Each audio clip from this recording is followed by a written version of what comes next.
Hi, hello again, Equalizers! I'm Fiona and welcome back to my vlog. Last video ko ay nagmukbang ako ng rambutan at saka orange.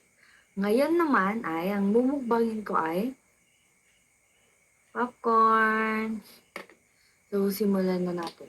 In my last video, I talk about my advocacy, which is gender equality. Since then, I have started small steps like posting awareness content on social media, joining group discussion, and sharing information with my classmates and friends.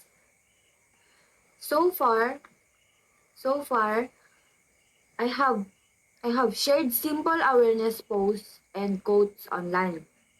I talk with my classmates and friends about treating people equally. And I send small reminders in our group chats like equal respect for all. Thi- This this may be a small effort, but they help spread awareness to everyone. I learned that it I learned that it's not easy to change people mindset right away. But if you are consistent and explain things clearly, people will start to listen and also realize that even small actions can create a big can create a big impact to everyone.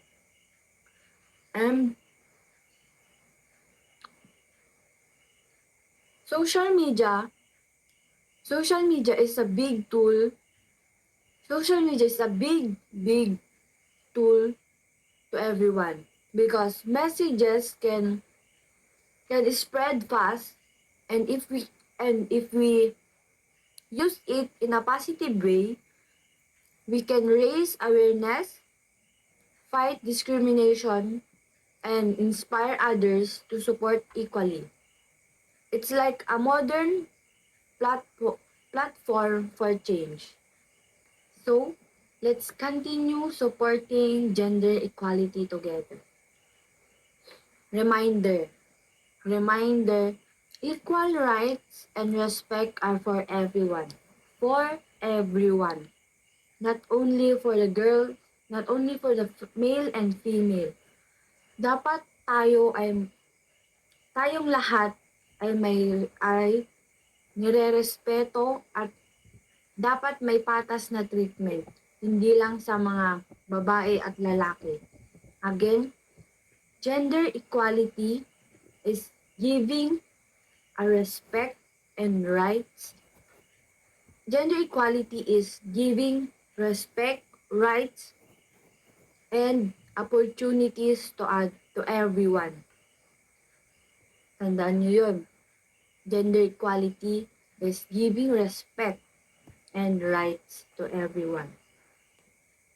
That's all, guys. Thank you for watching and I hope to see you again in my next vlog. Bye, Qualizers!